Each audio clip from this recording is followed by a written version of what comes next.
అందరికీ శుభాభినందనలు అండి. మకర రాశి వాళ్ళకి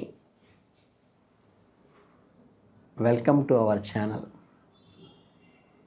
ఈ మకర రాశి వాళ్ళకి ఈ నూతన సంవత్సరం ఫిబ్రవరి మాసంలో ఎలా ఉండబోతోందో గ్రహస్థితులు తెలుసుకుందాం. అంటే కొన్ని జాగ్రత్తలు తీసుకోవాలి, కొన్ని ఏంటంటే మనకి కావలసినటువంటి పద్ధతి ప్రకారం వెళ్ళాలి.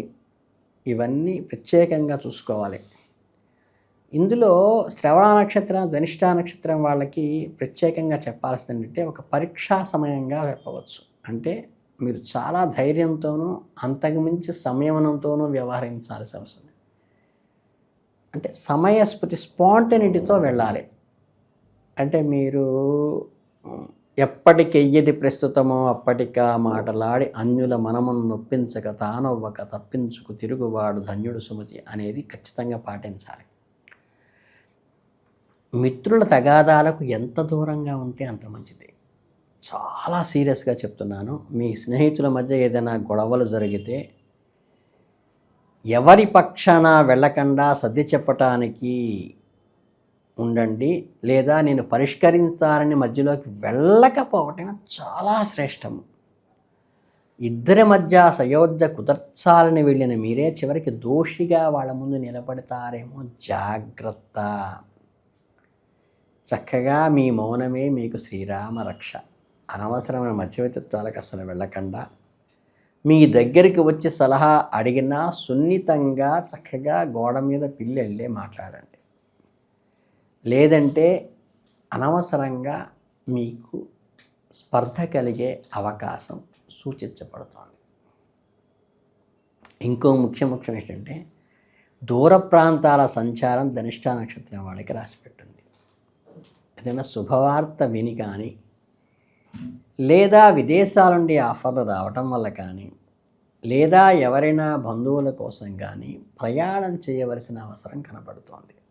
అలాగే దీనివల్ల భయపడాల్సిన పనేం లేదు, కానీ ఆశించినంత పాజిటివ్గా ఆ ప్రయాణం కలిసి రాదు. ఈ ఆత్మీయులు దూర ప్రాంతాల్లో ఉండి వారి క్షేమ సమాచారాలు కనుక్కున్నామనేటువంటి ఒక సాటిస్ఫాక్షన్ ఒకటే మీకు మిగులుతుంది. ఇక ఉద్యోగస్తుల విషయానికి వస్తే నిజం చెప్పాలంటే ఈ నెల మీకు కొంచెం గడ్డు కాలంగానే ఉంది. వృత్తి జీవితంలో ఒక రకమైన భయము, ఆందోళన మిమ్మల్ని వెంటాడుతూ ఉంటాయి. చాలామంది మకర రాశి ఉద్యోగులకు నా ఉద్యోగం ఉందా, ఊడుతుందా అనే డౌట్ కూడా వచ్చే అవకాశం ఉంది. కానీ పని ఒత్తిడి మిమ్మల్ని ఉక్కిరి బిక్కిరి చేసినప్పటికీ మీకు అంతిమంగా విజయం మీదే అవుతుంది.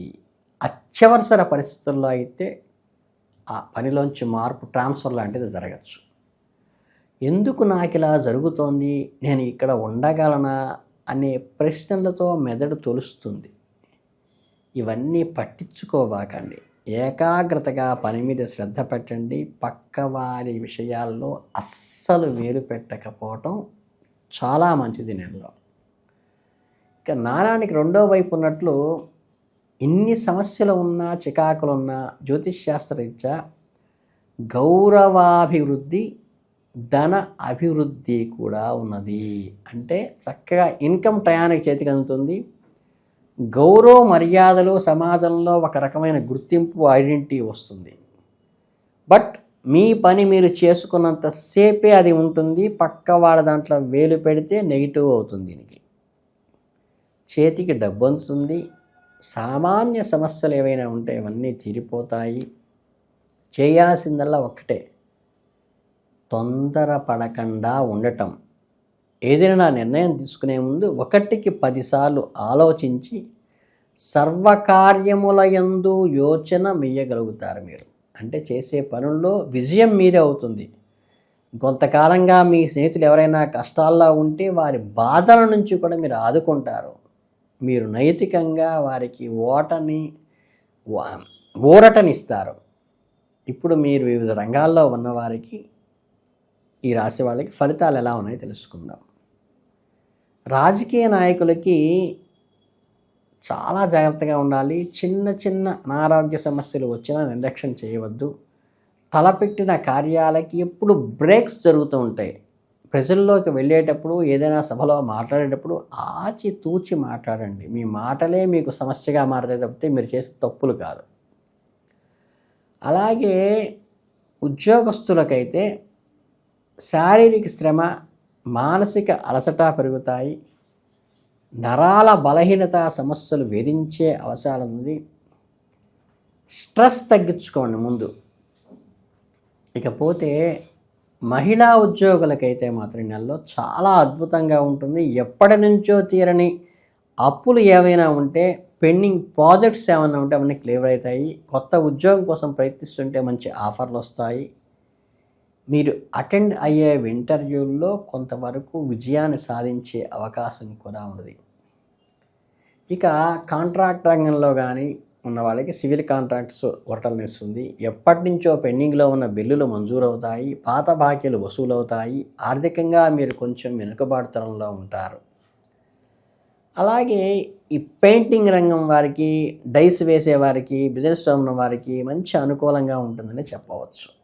ఇన్ని రకాల ఒడిదుడుకుల్లో మిశ్రమ ఫలితాల్లో ఉన్న ఈ నెలలో మీకు ఖచ్చితంగా కొన్ని పరిహారాలు పాటించడం ద్వారా నెగిటివ్ ఎఫెక్ట్స్ నుండి తప్పించుకోవచ్చు.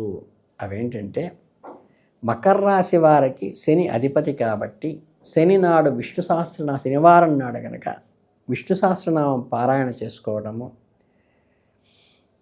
శనివాత పడకుండా ఉండాలంటే శ్రీహరిని స్మరించాల్సిన అవసరం ఉన్నది. కనుకనంటే ఇది కూడా ప్రదోష కాలం, అంటే సాయం సంధ్యలో విష్ణు సహస్రనామం చాలా మంచి ఫలితాలను ఇస్తుంది. హనుమాన్ చాలీసా చదువుకోండి, శత్రుబాధల నివారణ అవుతాయి. అట్లే కాలభైరవ పూజ శివాలయంలో చేయించుకోండి. కాలభైరవుడికి నిమ్మకాయ వేయటం ద్వారా కూడా దోషాలు చెందుతాయి. గారెల దండ కూడా వేస్తే శ్రేష్టం. ఇక గురువారం నాడు సాయిబాబా గుడికి కానీ, దత్తాత్రేయుడి గుడికి కానీ వెళ్ళి గురుగ్రహానికి ప్రదక్షిణ చేయటం వల్ల కానీ, శనగలు దానం ఇవ్వటం కానీ, శనగలు ప్రసాదంగా ఇవ్వటం కానీ చాలా మంచి జరుగుతుంది. ఆదివారం నాడు ఉదయాన్నే సూర్య నమస్కారాలు చేయడం, ఆదిత్య హృదయం పఠించటము, సూర్యునికి అర్ఘ్యం వదలడం కూడా మీకు అత్యంత నమస్కారవంతంగా ఈ మాసం ఉండబోతోంది. అలాగే మీకు అద్భుతమైన పరిష్కారము మహాశివరాత్రి రాబోతోంది కాబట్టి నెలలో ఈ మహాశివరాత్రి రోజు చక్కగా పంచామృతాలతో అభిషేకం చేయించుకోండి. రాత్రి జాగరణ చేయండి. అది మీ మర్నాడు మీ ఉండే ఆఫీసు పరిస్థితులను బట్టి, ఉపవాసం అనేది మీ ఆరోగ్య పరిస్థితులని బట్టి చేయండి. ఏమాత్రం అవకాశం ఉన్నా, ఫీజిబిలిటీ ఉన్నా మీరు ఖచ్చితంగా రుద్రాభిషేకము, ఉపవాసము, జాగరణ చేయడం వల్ల శివానుగ్రహంతో ఈ రాశి వాళ్ళు చాలా అద్భుతంగా మకర రాశి వాళ్ళు ముందుకు వెళతారని మనస్ఫూర్తిగా కోరుకుంటూ, వీరందరికీ శుభాభినందనలు తెలియజేసుకుంటూ ధన్యవాదాలు.